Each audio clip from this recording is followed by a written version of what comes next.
Kalau setiap malam Ramadan kita bangun, kita buat ibadah tarawih sampai akhirnya, nah, confirm dapat malam Lailatul Qadar. Kita rasa, kita tak rasa.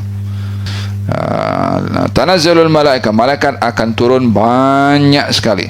Ada orang-orang tertentu yang dianugerahkan oleh Allah untuk diziarahi khas oleh Jibril. Alangkah ruginya kalau orang malam-malam Ramadan patutnya cari malam Lailatul Qadar, dia pergi happy birthday, wa illa dia pergi ngopi. Kan ada 11 bulan kita tuh pergi ngopi ke, tengok bola sepak ke, wala tengok malam Lailatul Qadar ni cari. Assalamualaikum warahmatullahi wabarakatuh, sahabat channel Santri Kampung TV. Bagaimana kabarnya hari ini? Semoga kita selalu diberikan kesehatan oleh Allah Subhanahu wa taala, diberikan nikmat iman, Islam, rezeki yang halal dan thayyiban, rezeki yang barakah dan berlimpah. Kali ini kami akan mengongsikan sebuah video tentang 10 terakhir bulan Ramadan. Kita berupaya untuk mendapatkan Lailatul Qadar. Bagaimana rahasianya? Kita simak bersama-sama ceramah dari Ustadz atau Habib Ali Zainal Abidin. Semoga. Lalu bagaimana kaitan dengan nuzulul Quran pada 17 Ramadan dengan malam Lailatul Qadar yang baginda Rasulullah SAW suruh kita untuk mencarinya di 10 terakhir bulan Ramadan. Lebih-lebih lagi pada hari-hari yang ganjil, baik di hari yang genap atau ganjil di 10 hari Ramadan, itu sudah lepas daripada 17 Ramadan. Jadi Lailatul Qadar ini ada di mana? Taharrau Lailatul Qadar fi ashr al-awakhir min Ramadan. Carilah malam Lailatul Qadar itu pada 10 terakhir bulan Ramadan. Dan pada ganjilnya akad lebih utama. Walau bagaimanapun ulama berpendapat bahwa malam Lailatul Qadar ini tidak tetap di satu waktu. Dia boleh berpindah-pindah di hari dan malam yang ganjil Ramadan. Dia boleh juga berlaku pada yang genap di 10 terakhir, atau dia boleh berlaku di hari malam pertama Ramadan. Al-Imam Abdullah bin Al-Haddad lebih cenderung untuk mengatakan bahwa Lailatul Qadar itu boleh berlaku walaupun bukan pada 10 terakhir bulan Ramadan. Jadi macam mana kita nak pastikan kita dapat malam Lailatul Qadar atau tidak? Kalau setiap malam Ramadan kita bangun, kita buat ibadah tarawih sampai akhirnya, nah, confirm dapat malam Lailatul Qadar. Kita rasa, kita tak rasa. Sebabnya pastinya Ramadan ada pada setiap malam atau pada bahagian malam sepanjang bulan Ramadan. Jadi ulama mengatakan bahwasanya, atau pendapat yang kedua mengatakan katanya bulan malam Lailatul Qadar ini ada pada waktu yang ditetapkan, yaitu ada mengatakan 27, ada mengatakan 29. Falhasil ulama yang yang lebih banyak untuk mengatakan kalau Lailatul Qadar itu tidak tetap di satu waktu. Tahukah kamu apakah itu malam Lailatul Qadar? Katanya Lailatul Qadri khairum min alfi syahr. Subhanallah, 3 kali diulang oleh Allah kalimat Lailatul Qadar. Inna anzalnahu fi Lailatul Qadar. Wa ma adraka ma Lailatul Qadri khairum min alfi syahr. 3 kali. Dan Allah tidak mengulang sesuatu ini sampai 3 kali, melainkan message-nya terlalu besar untuk disampaikan kepada manusia tentang malam Lailatul Qadar. Alangkah ruginya kalau orang malam-malam Ramadan patutnya cari malam Lailatul Qadar, dia pergi happy birthday, wa illa dia pergi ngopi. Kan ada 11 bulan kita tuh pergi ngopi ke, tengok bola sepak ke, wala tengok malam Lailatul Qadar ni cari Lailatul Qadar Ramadan, cari malam Lailatul Qadarnya. Peluang dia bukan ada di bulan Syawal, bulan yang lain. Malam Lailatul Qadar ini adalah anugerah yang diberikan oleh Allah kepada umat Nabi Muhammad, dengan keberkatan Nabi Muhammad, dengan diberikan oleh Allah pahala yang didapat oleh mereka dengan ibadah yang singkat, tapi pahalanya adalah sama dengan pahala orang yang beribadah selama 83 tahun. Bukan itu, khairun min alfi syahr, lebih baik daripada 1000 bulan. Lailatul Qadri khairun min alfi syahr, tanazzalul malaikatu warruhu fiha biidzni rabbihim min kulli amr. Malaikat turun, tanazzalul dalam sebutan yang mengikut kaidahnya, tatanazzalul tatanazzal al malaikah, yakni malaikat turun banyak. Tanazzalul malaikah, tatanazzal lil kathrah, banyak malaikat yang turun, sampai dikatakan malaikat yang turun lebih banyak daripada jumlah dedaunan yang ada di atas muka bumi. Terlalu pack bumi dengan turunnya malaikat.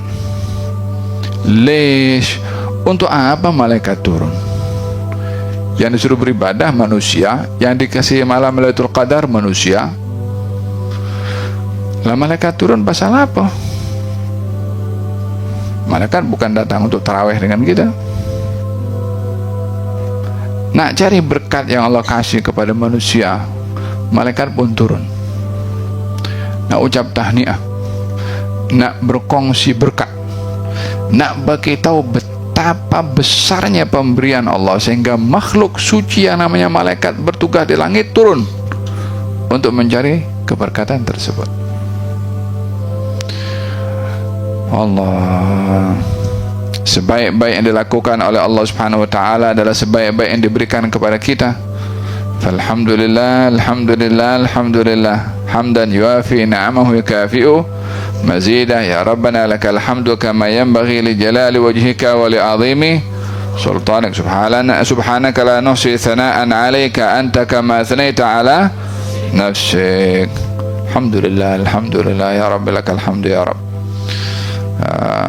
Tanazzalul malaika, malaikat akan turun banyak sekali. Warruhu, dan Jibril. Jibril kan juga malaikat. Kenapa disebutkan asing?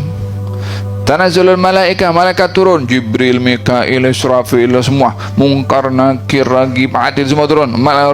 Semua turun. Tanazzalul malaika. Tapi secara khusus disebutkan Jibril, karena ada orang-orang tertentu yang dianugerahkan oleh Allah untuk diziarahi khas oleh Jibril. Yang didatangi oleh Jibril lain dengan yang didatangi oleh malaikat yang lain, walaupun sama-sama malaikat. Allah asingkan antara malaikat dengan Jibril, walaupun Jibril bagian daripada malaikat, untuk mengasingkan orang-orang yang didatangi oleh Jibril, beza dengan orang-orang yang didatangi oleh malaikat selain daripada Jibril. Tergantung siapa dia. Faham tak? Katanya orang yang didatangi oleh Jibril, maka dia akan yariqu qalbuh, hatinya akan menjadi luluh, lembut. Jadi malam itu dia menangis, malam itu dia tersentuh, malam itu dia insaf. Faham tak? Tanazzalul malaikatu ruh fiha bi'idzni rabbihim, mereka itu turun dengan izin daripada Tuhan mereka, min fi kulli amr, yakni datangnya para malaikat ke atas muka bumi ini pada malam Lailatul Qadar untuk meraihkan malam itu bersama dengan hamba-hamba Allah Subhanahu wa taala. Turunnya mereka adalah dengan perintah dan izin daripada Allah Subhanahu wa taala. Min kulli amr salamun hiya hatta matla'il fajar. Malaikat mengucapkan salam kepada semua yang pada malam itu sedang beribadah kepada Allah sampailah terbit waktu fajar. Disitulah malaikat mula naik ke atas setelah adanya salat subuh ini dilaksanakan, atau waktu subuh sudah dikumandangkan, mulailah malaikat pada naik ke atas, karena malam Lailatul Qadar hanya adanya di waktu malam. Malam berakhir dengan terbit fajar. Bila terbit fajar, malaikat mula kembali. Oleh hal dikatakan kalau malam Lailatul Qadar pada keesokan harinya matahari terbit itu putih, langit itu akan bersih dan tidak panas. Nampak jelas mataharinya, tidak panas disebabkan oleh karena malaikat sedang naik banyak. Jadi cahaya matahari itu tidak terasa dengan keberadaan ramainya malaikat yang sedang kembali ke langit untuk menjalankan tugasnya. Fahimtum salamun hi hatta matla'il fajr, sehingga orang yang i'tikaf di masjid, wala orang yang dia salat berjamaah, yang qiyamul lail, mereka mendapat perhatian daripada malaikat itu untuk diucapkan salam kepada mereka. Hadza qala Sayyidah Aisyah mengatakan, Rasulullah, kalau saya nampak malam Lailatul Qadar, apa patut saya baca? Katanya, Allahumma innaka afuwun tuhibbul afwa fa'fu anni. Mudah-mudahan Allah Subhanahu wa taala berikan kepada kita malam Lailatul Qadar, diangkat darjat kita oleh Allah Subhanahu wa taala, diberkati umur kita oleh Allah Subhanahu wa taala. Semoga Allah memberikan penghargaan dan kebaikan yang baik kepada Nabi Muhammad sallallahu alaihi wasallam yang menjadi sebab kepada kita untuk mendapatkan malam Lailatul Qadar. Dan mudah-mudahan umur yang diberikan oleh Allah Subhanahu wa taala yang singkat ini berbandingkan orang-orang terdahulu dengan anugerah malam Lailatul Qadar yang memberikan tambahan umur yang panjang. Mudah-mudahan Allah Subhanahu wa taala bimbing kita untuk mengisi umur dengan kebaikan insyaallah, dan penghujung yang baik dan selamat, husnul khatimah birahmatika ya arhamar rahimin ya arhamar rahimin ya arhamar rahimin. Dan mudah-mudahan Ramadan ini bukan Ramadan terakhir bagi kita, dan mudah-mudahan Allah berikan kepada kita Ramadan yang akan datang dan yang akan datang, sehingga kita tidak diharamkan untuk mendapatkan kebaikan yang besar dari Allah Subhanahu wa taala. Amin, Allahumma amin. Kita ada beberapa hari lagi Ramadan, gunakan semaksimum mungkin untuk beribadah kepada Allah Subhanahu wa taala. Bila balik ke rumah masing-masing, jangan sibuk dengan handphone, dengan internet, dengan lain-lain, bazar, nak cari banyak masa untuk hari raya, baju raya. Faham dong? Oke, selesai sudah pertemuan kali ini. Semoga apa yang beliau sampaikan menjadi ilmu yang bermanfaat buat kita semuanya, menjadi tambahan untuk lebih semangat lagi untuk selalu mendekatkan diri kepada Allah Subhanahu wa taala di bulan Ramadan ini. Kita sudah menginjak di akhir 10 terakhir bulan Ramadan. Semoga ibadah kita makin berkualitas. Amin amin ya rabbal alamin. Kita akhiri pertemuan kali ini. Assalamualaikum warahmatullahi wabarakatuh.